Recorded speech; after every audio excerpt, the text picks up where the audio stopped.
بسم الله الرحمن الرحيم والمرسلات عرفا فالعاصفات عصفا والناشرات نشرا فالفارقات فرقا فالملقيات ذكرا عذرا أو نذرا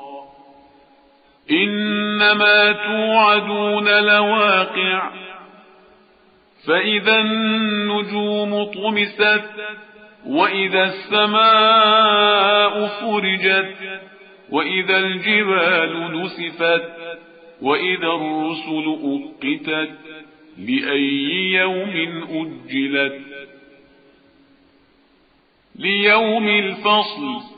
وما أدراك ما يوم الفصل ويل يومئذ للمكذبين ألم نهلك الأولين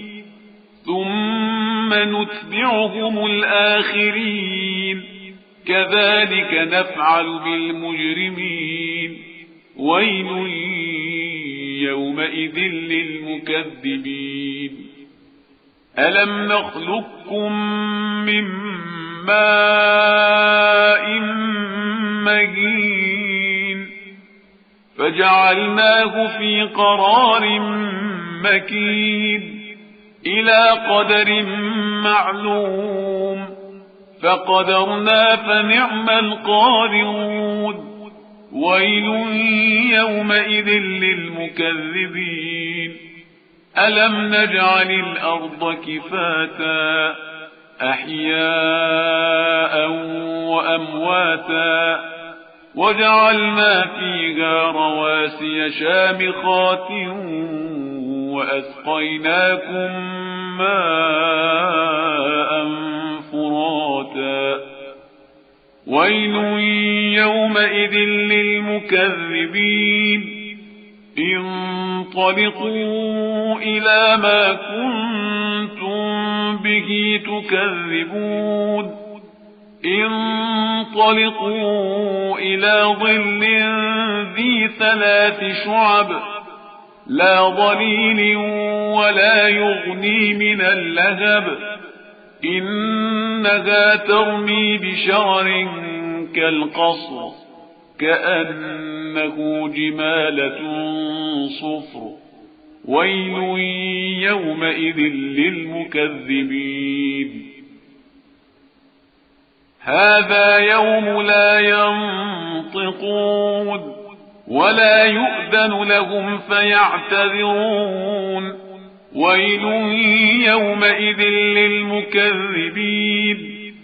هذا يوم الفصل جمعناكم والأولين فإن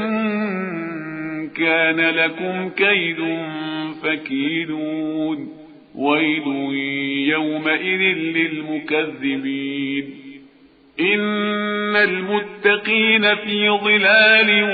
وعيون وفواكه مما يشتهون كلوا واشربوا هنيئا بما كنتم تعملون إنا كذلك نجزي المحسنين ويل يومئذ للمكذبين كلوا وتمتعوا قليلا إنكم مجرمون ويل يومئذ للمكذبين وإذا قيل لهم اركعوا لا يركعون ويل يومئذ للمكذبين فبأي حديث بعده يؤمنون